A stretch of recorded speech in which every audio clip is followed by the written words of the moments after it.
21세기 민족일보 TV 뉴스 브리핑입니다. 총 5편의 뉴스를 준비했습니다. 4월 15일 첫 번째 소식입니다. 미중 항공모함 남중국해 동시 출격. 미국과 중국의 항공모함 전단이 같은 시기 남중국해에 진입했다. 두 나라 항모 전단이 동시에 출격한 것은 이례적인 일이라 긴장감이 높아지고 있다. 10일 중국 관영 매체 글로벌 타임스는 중국 인민해방군 소속 항공모함 랴오닝함을 주축으로 하는 항모 전단이 10일 남중국해에 들어왔다고 보도했다. 이는 미국 핵 추진 항공모함 시어도어 루즈벨트호가 전날 남중국해에서 훈련을 전개한 데 대한 대응으로 분석된다. 앞서 미국은 루즈벨트호와 마킨 아일랜드호를 4일과 8일에 남중국해로 진입시킨 뒤 9일 합동 군사훈련을 벌였다. 11일에는 미 해군 홈페이지를 통해 유도 미사일 구축함인 ISS 머스키남 선상에서 2명의 지휘관이 랴오닝함을 응시하고 있는 모습을 공개하며 노골적인 메시지를 보냈다. 같은 날 블링컨 미 국무장관은 중국이 대만에 대해 더 공격적인 행동을 하는 것을 우려하고 있다며 중국이 힘으로 서태평양의 현 상황을 바꾸려는 것은 심각한 실수가 될 것이라고 경고했다. 다음 소식입니다. 이란, 이스라엘 복수 선언에 백악관 미국 관여 안 했다 해명. 이란이 나탄즈 핵시설 정전을 이스라엘 공격으로 규정하고 복수하겠다고 선언하자 백악관이 미국은 어떤 식으로든 관여하지 않았다라며 서둘러 발뺌했다. 모하마드 자바드 자리프 이란 외무장관은 12일 의회 안보위원회에서 시오니즘 정권은 제재를 풀기 위한 이란의 노력을 막기를 원한다. 우리는 이런 행동에 대한 복수를 실행할 것이다라고 전했다. 사이드 하티브자데 외무부 대변인도 이날 이란의 힘을 약화시키려는 데 실패했다. 이스라엘은 그런 목표를 달성하지 못할 것이라고 강조했다. 지난해 파크리자데 이란 핵과학자 암살의 배후로 추정되는 이스라엘은 이번 공격에 대해 어떤 입장도 밝히지 않고 있다. 네타냐후 이스라엘 총리는 이날 오스틴 미 국방부 장관과 만난 자리에서 내 정책은 이란이 핵 능력 확보를 통해 이스라엘 제거라는 학살적 목표를 실행하지 못하도록 하는 것이라고 주장했다. 한편 미국은 이번 공격과 미국이 연관없다는 것을 재차 언급하면서 이란과의 핵합의 복원 노력을 계속할 것이란 속셈을 드러내 보였다. 젠사키 백악관 대변인은 나탄즈 핵시설에 대한 보도를 봤다. 미국은 어떤 식으로든 관여하지 않았다라며 14일 열릴 외교적 논의에 초점을 맞추고 있다라는 입장을 분명히 했다. 다음 소식입니다. 중국, 미 대만 교류 확대에 불장난 말라 경고. 중국이 대만과 교류 확대에 나선 바이든 정부를 향해 강하게 경고했다. 13일 중 외교부 대변인 자오리제는 미 국무부가 대만과의 접촉을 자유화하는 지침을 발표한 것에 대해 하나의 중국 원칙과 미중 3대 연합 공보를 심각히 위반한 것이라며 미국 측에 엄정한 교섭을 제기했다라고 밝혔다.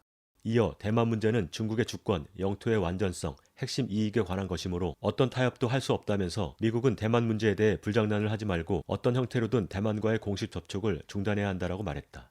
중국은 14일 미 대통령의 비공식 대표단이 대만 총통을 만나기로 했다는 보도에 대해 미 대만의 어떠한 공식 접촉도 반대한다라고 재차 강조했다. 중 국무원 대만 판공실 대변인 마샤오광은 미국의 하나의 중국 원칙을 지키라고 촉구하고 대만 독립 세력에게 잘못된 신호를 보내지 않기를 바란다라고 강조했다.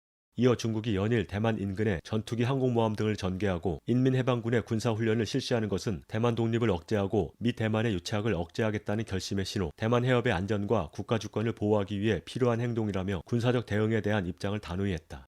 특히 대만을 향해 미국의 의지에 무력으로 독립을 도모하는 것은 독이 든 술로 갈증을 푸는 것이라며 대만을 재앙으로 몰아넣을 것이라고 경고했다.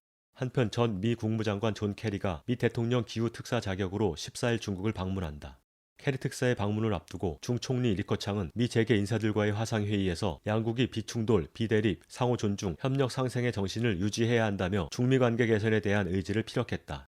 중미 갈등이 최고조로 치닫는 가운데 중국에서 이루어지는 첫 고위 당국자 회동인 만큼 중미 간 긴장 완화의 계기가 될 수 있을지 주목된다. 다음 소식입니다. 미국, 일본 방사능 오염수 방류 국제안전 부합. 일본의 방사능 오염수 방류에 국제사회의 비난이 빗발치는 가운데 미 국무부가 국제안전 기준에 부합했다라는 성명을 발표했다. 10일 미국은 후쿠시마 원자력 발전소 사고에서 나온 오염수를 방류하기로 결정한 데 대해 사실상 지지 입장을 밝혔다. 미국은 이날 일본 정부가 오염수의 본질을 가리기 위해 만든 처리수 개념을 사용하면서 일본을 적극 두둔했다.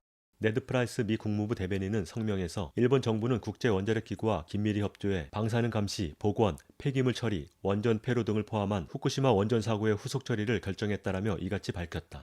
이어 미국은 일본 정부가 후쿠시마 원전에 보관된 처리수 관리와 관련해 여러 결정을 검토한 것을 안다라면서 특수하고 어려운 상황에서 일본은 여러 선택과 효과를 따져보고 투명하게 결정했으며 국제적으로 수용된 핵 안전 기준에 따른 접근법을 택했다라고 주장했다. 블링컨 미 국무장관도 트위터에 후쿠시마 원전에서 나온 처리수를 처리하는 결정을 투명하게 하려는 일본에 감사하다라고 덧붙였다. 일본의 오염수 방류 결정과 미국의 지지, 국제사회의 비난으로 동북아 지형에 또 다른 정치 공방이 벌어질 것으로 예상된다. 마지막 소식입니다. 바이든 아프가니스탄 주둔 미군 9월 11일까지 철수. 바이든 대통령이 9.11 테러 20주기가 되는 오는 9월 11일 아프가니스탄 주둔 미군을 철수하겠다라고 밝혔다. 이는 지난해 트럼프 정부가 탈리반에서 철수하기로 한 날짜보다 늦는다.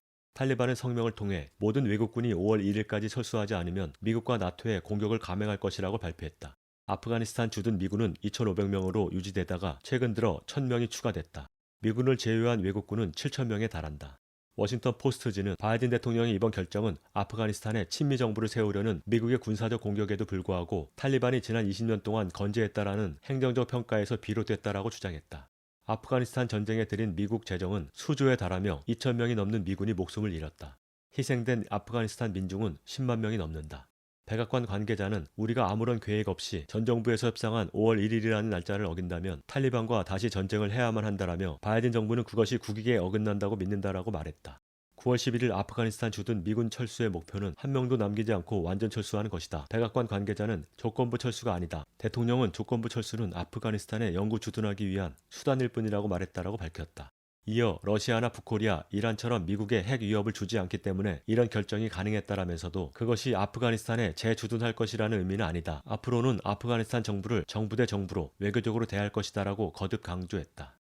4월 15일 뉴스 브리핑 마칩니다.